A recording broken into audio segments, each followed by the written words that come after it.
August 7th, 1942. Dawn broke over the Solomon Islands with a sky streaked in pale gold, but beneath the calm horizon, the Pacific erupted in violence. From the decks of American warships, thunderous naval guns unleashed a storm of fire onto the jungle-clad shores of Guadalcanal. Shells tore through palm trees, earth, and sand, sending plumes of smoke curling into the humid air. For the Japanese garrison stationed there, it was as if the earth itself had awakened in fury. Through the smoke, dark silhouettes appeared, landing craft grinding toward the beaches, their ramps lowering into the surf. U.S. Marines of the 1st Marine Division splashed into waist-deep water, rifles held high, advancing with grim determination. Many expected fierce resistance, yet the first steps onto the island were met by an eerie silence. The Japanese, caught off guard by the scale and suddenness of the assault, had melted into the dense jungle, leaving behind abandoned positions and scattered equipment. For the Americans, this was no ordinary landing. Guadalcanal was the first major Allied offensive in the Pacific War, the first time U.S. forces had shifted from defense to attack. The island, little more than a name on a map to most of the men landing that morning, held a secret of immense importance. An airfield under construction by Japanese engineers. If completed, it would threaten supply routes between the United States, Australia, and New Zealand. The Marines knew their mission: seize the airfield at all costs. By mid-morning, the jungle trembled under the weight of invasion. Columns of Marines pushed inland, moving cautiously through tangled undergrowth and abandoned huts. Sweat poured down their faces as the tropical heat bore down. One Marine later wrote that the silence of the jungle was more unnerving than bullets, as every rustling leaf might conceal an ambush. Yet, by afternoon, the airfield lay in their hands, its dirt runway stretching across a clearing that would soon become the most contested patch of ground in the Pacific. Meanwhile, Japanese soldiers scattered across the island reeled from the shock.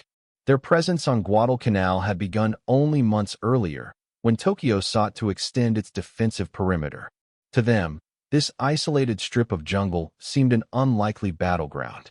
Now, they faced an enemy determined to claw its way northward, one island at a time. Diaries later found in abandoned positions described the chaos of that morning. The disbelief that Americans had dared to land, the desperate attempts to regroup in the jungle, and the sinking realization that the struggle for Guadalcanal had only begun. From offshore, sailors watched the unfolding drama with anxious eyes. U.S. carriers and cruisers hovered beyond the horizon, providing cover, but the vastness of the Pacific carried its own menace.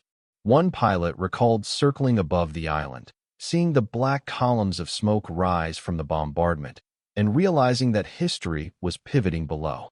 Guadalcanal was no raid, no small skirmish. It was the beginning of a campaign that would test both nations to the breaking point. As night fell, the Marines dug in along the perimeter of their hard-won prize.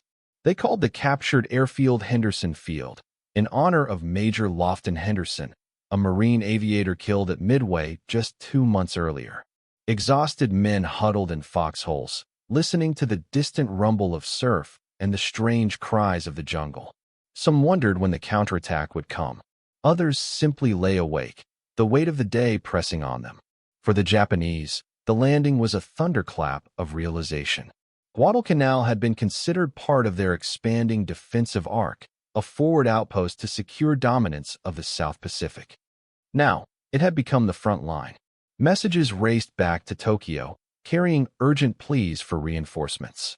The Imperial High Command understood Guadalcanal could not be abandoned.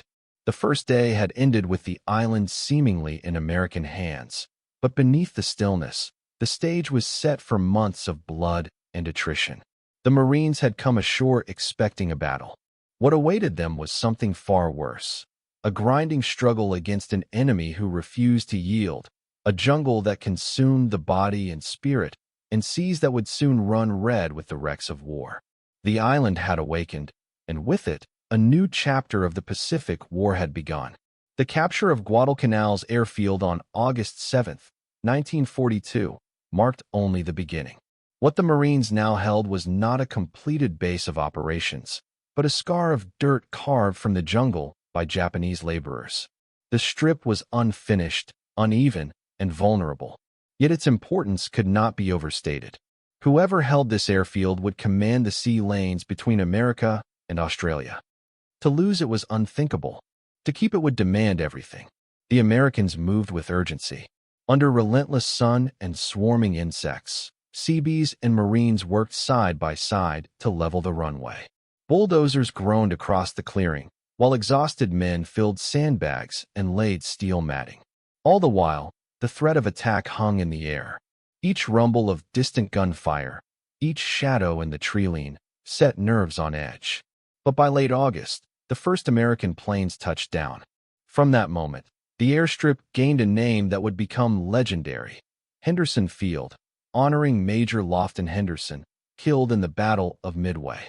From Henderson rose the Cactus Air Force, a ragtag assembly of Marine, Navy, and later Army aircraft, named after Guadalcanal's codename, Cactus. Wildcats, dauntless dive bombers, and a handful of B-17s clawed into the humid skies, challenging Japanese bombers and fighters sent daily from Rabaul. Supplies were scarce, fuel was rationed, and spare parts were non-existent. Mechanics improvised repairs with salvaged metal, while pilots flew 2 or 3 missions a day.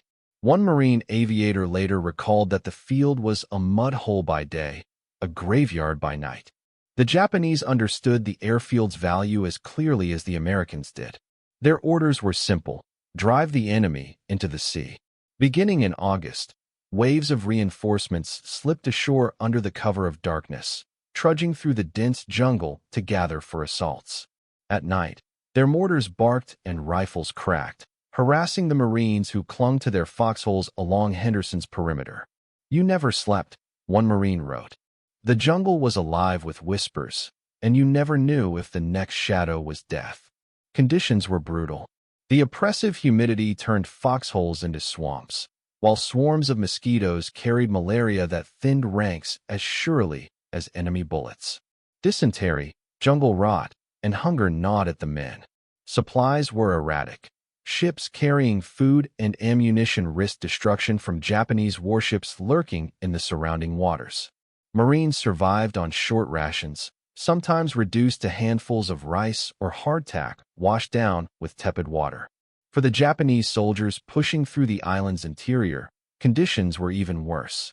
Diaries recovered after the battle spoke of endless marches through choking jungle, of men collapsing from hunger and fever. Their supply lines stretched thin across thousands of miles of ocean, and convoys often fell prey to American submarines and aircraft. Soldiers scribbled notes about eating roots, insects, and sometimes their mules to stave off starvation. Yet their resolve was unshaken. They believed that retaking Henderson was vital for Japan's defense of the South Pacific. By September, the clashes intensified. The Japanese launched coordinated attacks, hurling themselves against Marine defenses in the steaming darkness. Mortar shells burst among the palms, tracer fires slashed across the night, and hand-to-hand combat erupted on the perimeter. Each time, the Americans, with the support of Henderson's aircraft by day, beat back the attackers. But the cost was heavy. Hundreds of bodies lay rotting in the mud, claimed by heat and disease before they could be buried. The field itself became a symbol. By day, American planes thundered skyward, striking Japanese ships and troop columns. By night, soldiers clung to their defenses, knowing that without Henderson, they were isolated and doomed. The airstrip was lifeline, fortress, and rallying cry all at once. For the Japanese, it was an obsession. Each assault, no matter how costly, was aimed at prying it from American hands. In the words of one Marine, Henderson wasn't just dirt. It was survival. If we lost it, we lost Guadalcanal. And if we lost Guadalcanal, we lost the Pacific. The jungle had become a battlefield, and Henderson Field its beating heart. The struggle for this single strip of land would dictate the fate of the campaign and, in time, the direction of the entire war in the Pacific. The nights on Guadalcanal were filled with an uneasy silence, broken only by the rustle of jungle leaves and the distant crash of surf. But on August 21st, 1942, that silence was shattered. Along the Ilu River, mistakenly called the Tenaru by American troops, the first major Japanese counterattack fell upon the Marines guarding Henderson Field. Shortly after midnight, more than 900 Japanese soldiers of Colonel Kayaneo Ichiki's detachment crept toward the Marine lines. They were veterans, drilled in the spirit of the Emperor, and convinced that their ferocity would sweep the Americans from the island. Their orders were clear: launch a frontal assault, overwhelm the beach defenses, and retake the vital airfield. They advanced in near darkness, the humid night heavy with anticipation. Suddenly, the jungle erupted in gunfire. The Japanese charged across the sandbar, screaming their war cries, banzai shouts echoing across the water. Tracer fire laced the night as Marine machine guns from the 1st Battalion, 1st Marines, tore into the advancing ranks. Mortars thumped, artillery thundered, and the beach was lit in an eerie, flickering glow of explosions. The first waves of Japanese troops fell in heaps, but still more came. Again and again, they hurled themselves into the firestorm, driven by orders and honor. A Marine machine gunner later recalled, "It was like mowing grass. They just kept coming, and we kept firing." The Americans, dug in with sandbags and barbed wire, unleashed withering volleys that turned the sandbar into a killing ground. As dawn broke, the full scale of the carnage became visible. The rising sun revealed hundreds of bodies sprawled along the riverbank, many piled against the wire in grotesque silence. The Ilu River ran red with blood. The Marines, exhausted and deafened by hours of battle, stared across a battlefield unlike anything they had imagined. But the fight was not yet over. Pockets of Japanese soldiers managed to infiltrate the lines, forcing desperate hand-to-hand combat. In the mud and brush, bayonets clashed, rifle butts cracked skulls, and grenades exploded at point-blank range. One Marine officer described the chaos. "You couldn't tell where friend or foe was. It was a blur of screams, smoke, and blood." By mid-morning, Colonel Ichiki's force was annihilated. Of the 900 who had advanced on Tenaru, barely 100 survived to retreat into the jungle. Ichiki himself, faced with disaster, committed ritual suicide. The scale of Japanese losses stunned the Marines. What had begun as terror in the night ended in a grim realization. Their enemy would fight with fanatical determination, willing to sacrifice entire units in the name of honor. For the Americans, the Battle of Tenaru was both horrifying and strangely empowering. The Marines had held their ground, defending Henderson Field against a determined foe. It was their first major victory on Guadalcanal, proof that the Japanese army, once thought invincible, could be stopped. Yet the victory came with a sobering price. Marines worked for days to bury the dead, the stench of decay lingering over the beach. Bulldozers dug mass graves, and chaplains muttered prayers over the fallen. One Marine later wrote, "We buried them by the hundreds. They were brave men, and we knew they'd be back." For the Japanese, Tenaru was a bitter lesson. They had underestimated the resolve, discipline, and firepower of their opponents. What was meant to be a swift and crushing victory became a humiliating defeat. Yet rather than deter future assaults, it only hardened their resolve. Tokyo vowed that Guadalcanal would not remain in American hands. The clash at Tenaru was more than just a battle. It was the first true test of the Guadalcanal campaign, a violent baptism that revealed the brutal nature of the struggle ahead. The Marines learned that the enemy would fight to the last man. The Japanese learned that their opponent was far tougher than expected, and both sides understood that the island's struggle had only just begun. The blood-soaked sands of Tenaru whispered a grim truth. Guadalcanal would not be won in days or weeks. It would be a long, grinding ordeal, one that would demand everything from those who fought there. The struggle for Guadalcanal was never confined to its steaming jungles. Around the island, the waters of the Solomon Sea became a graveyard of steel and men. So many ships went down in those narrow straits that sailors gave it a new name, Iron Bottom Sound. The first great clash came on the night of August 8th to 9th, 1942, in the waters off Savo Island. The Allies believed their naval forces guarded the Marines ashore, but under the cover of darkness, a powerful Japanese cruiser force slipped through undetected. What followed was slaughter. In a furious half-hour engagement, Japanese guns and torpedoes ripped into the Allied screen. The heavy cruisers USS Quincy, Vincennes, Astoria, and HMES Canberra were sunk, burning wrecks lighting the sea. Over 1,000 Allied sailors perished in that single night. Survivors recalled ships capsizing amid walls of flame, men swimming in oil-slicked water as gunfire and explosions echoed across the waves. It was one of the worst defeats in U.S. naval history. The Japanese had shown their mastery of night fighting. With superb optics, deadly Type 93 long lance, torpedoes, and veteran crews, they dominated the nocturnal seas. Allied ships, poorly trained for night engagements, found themselves repeatedly ambushed in the following months.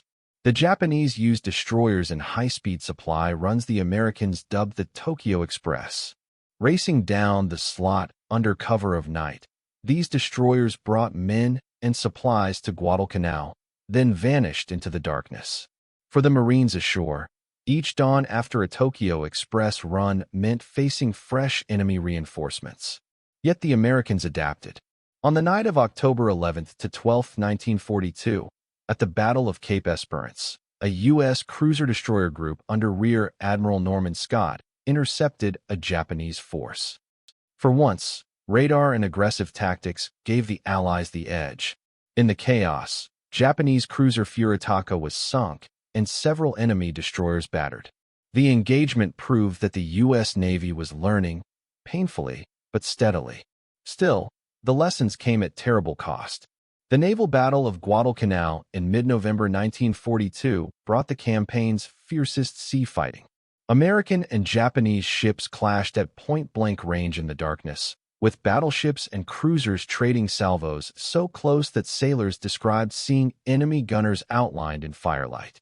On November 13th, Admiral Callahan's U.S. force intercepted a Japanese bombardment group. What followed was chaos, ships ramming, torpedoes tearing through hulls, and gunfire shredding decks. The USS Atlanta and USS Juneau were lost, the latter taking with it the 5 Sullivan brothers, a tragedy that shook the American public. 2 nights later, American battleships USS Washington and South Dakota faced the mighty Japanese Kirishima. In a thunderous duel, Washington's 16-inch guns found their mark, setting Kirishima ablaze and sending her to the bottom. For the first time, the U.S. Navy had stood toe-to-toe with the Imperial fleet at night and prevailed, but the Japanese still struck back.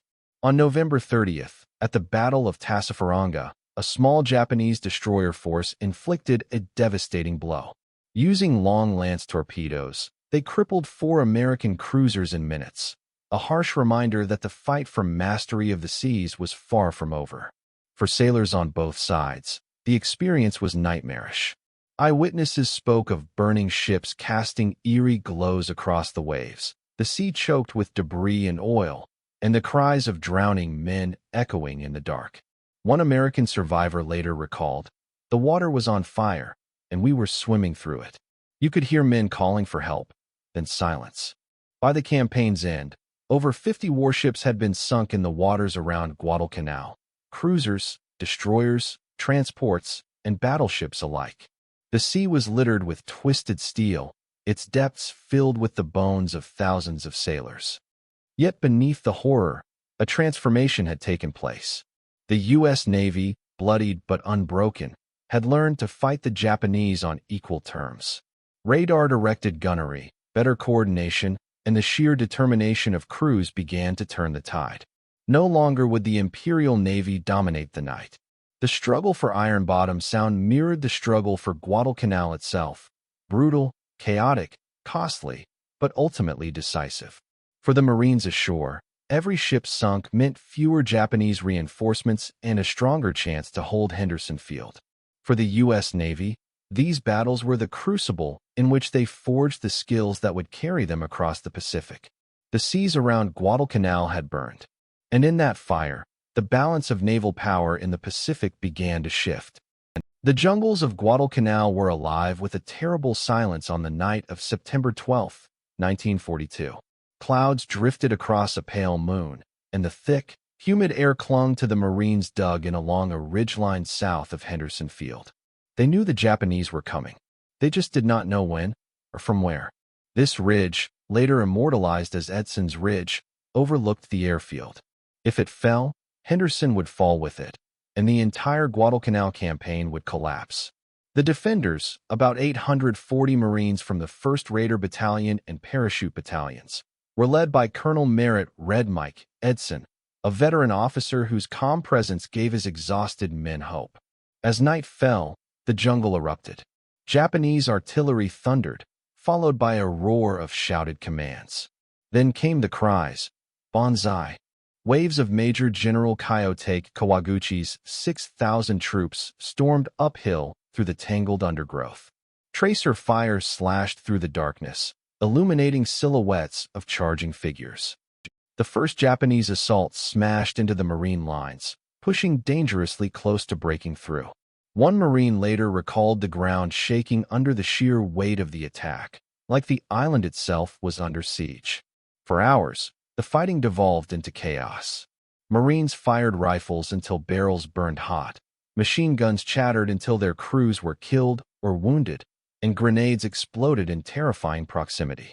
When the Japanese broke through gaps in the line, combat became hand-to-hand, bayonets, knives, and rifle butts in the shadows of the ridge.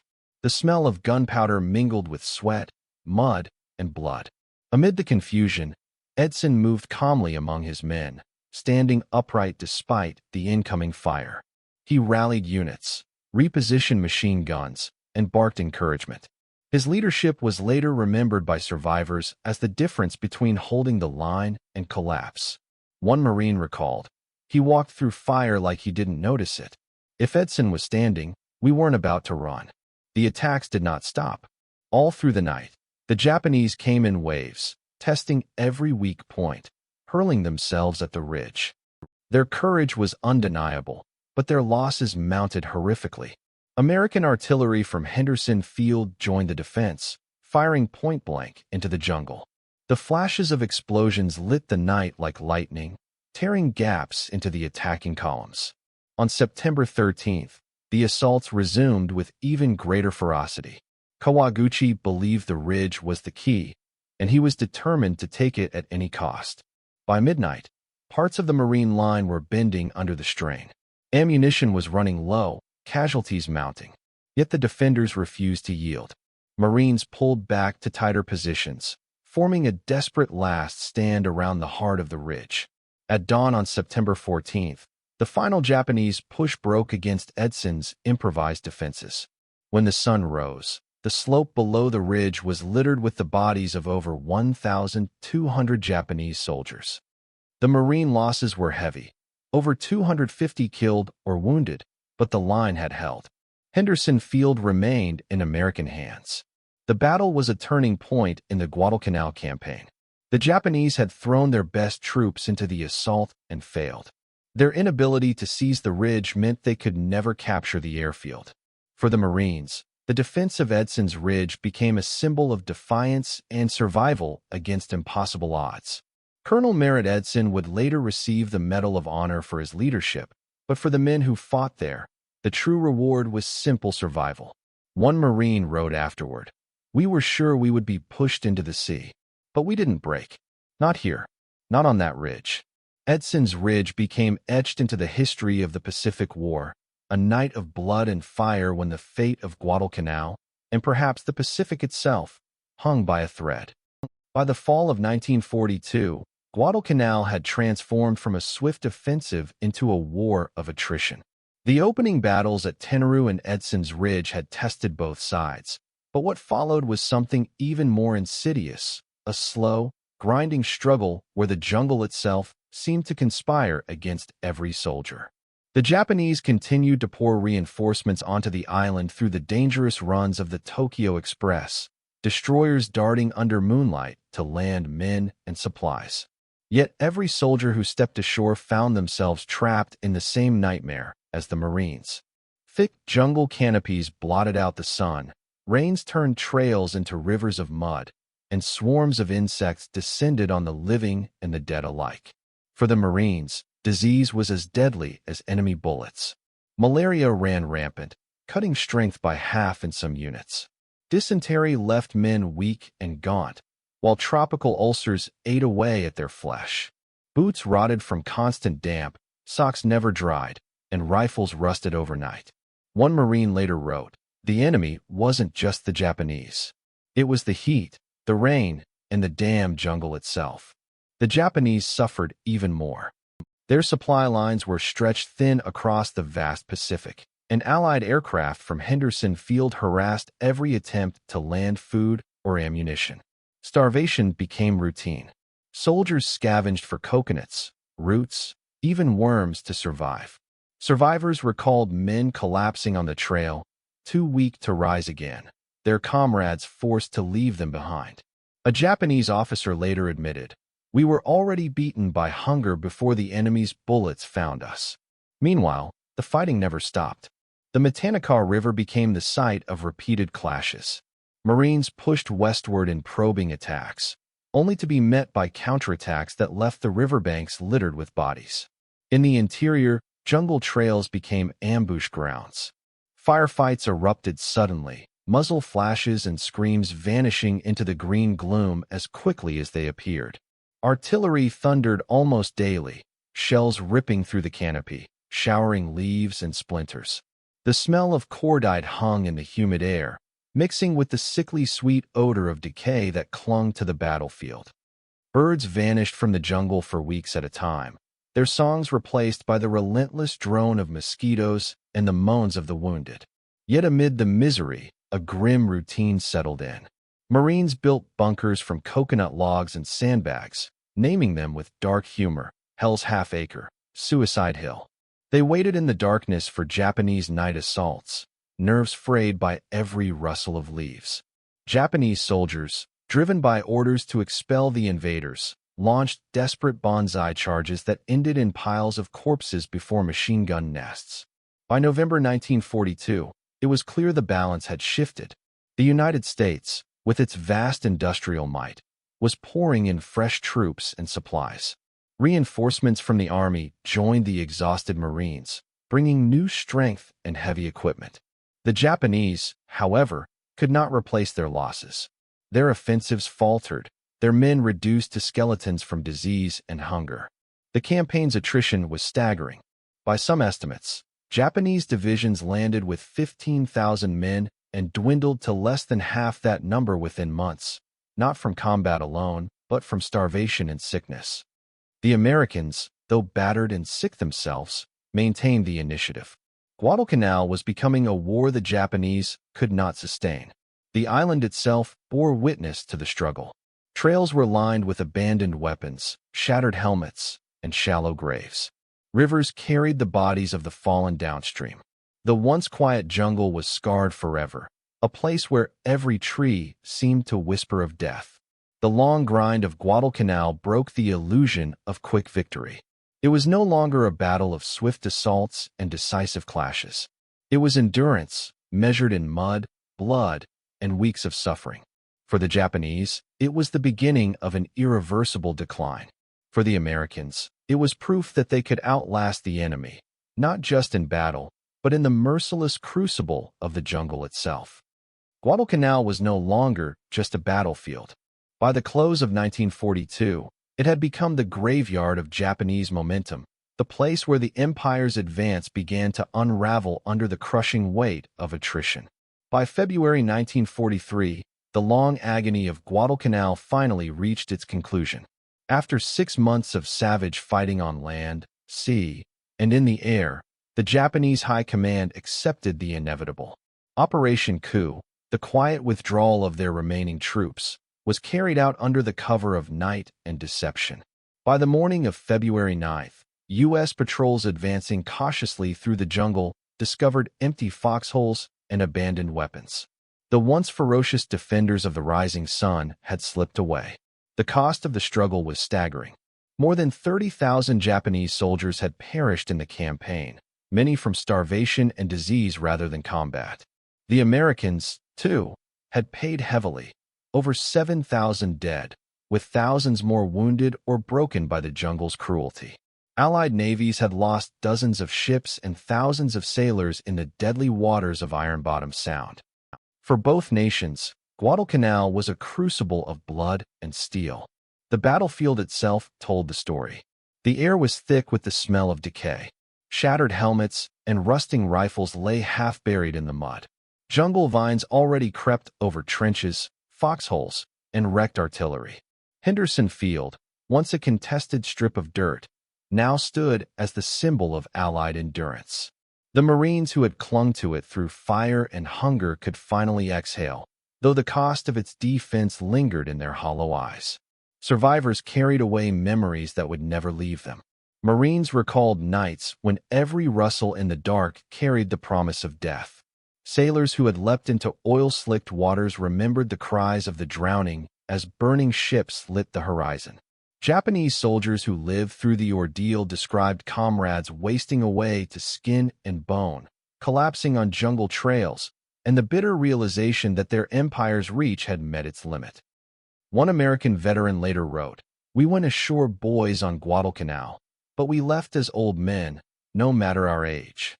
For the Japanese, the sentiment was no less grim. A surviving officer reflected, "The jungle swallowed us. We fought until nothing remained." Yet amid the horror, Guadalcanal marked a turning point. For the first time in the Pacific, the Japanese had been forced into retreat. The aura of invincibility that had surrounded the Imperial Army since Pearl Harbor was shattered. The Allies had seized the initiative, and from that moment forward, the Japanese would fight a defensive war, step by bloody step, across the Pacific Islands. Strategically, Guadalcanal opened the door to the Solomon Islands campaign and, ultimately, the march toward Rabaul and the Philippines. It proved that the United States, still reeling from the shock of 1941, could not only withstand Japan's fury but drive it back. The campaign forged lessons in amphibious warfare, joint operations, and jungle survival, bitter lessons that would guide Allied strategy for the rest of the war. But beyond the strategy and maps, Guadalcanal lived on in memory. The island became a cemetery without walls, where the graves of thousands dotted ridges and riverbanks. Local villagers, caught between empires, carried their own scars, burned homes, lost families, and the endless wreckage scattered across their homeland. In the years that followed, Guadalcanal was remembered as both nightmare and triumph. To the veterans, it was a place where courage was measured not in glorious charges, but in endurance, enduring hunger, fear, and relentless assault. To historians, it was the moment the Pacific tide shifted. The echoes of August 7th, when Marines first stormed ashore under naval fire, lingered still. The thunder of guns had faded, replaced now by the silence of a jungle slowly reclaiming the battlefield. Trees grew through shattered bunkers, rivers washed away blood, and birdsong returned to places once filled with screams. Guadalcanal was won in shadows, in foxholes at night, in the attrition of hunger and disease, in the endurance of men who refused to yield. Its legacy was not only the first great Allied victory of the Pacific War, but the proof that empires could be stopped and tides could turn. And so, on that scarred island, amid the silence of abandoned trenches and graves hidden in the undergrowth, the Pacific War shifted course. Guadalcanal had claimed tens of thousands of lives, yet it gave birth to something enduring, the certainty that the long, bloody road to victory had begun.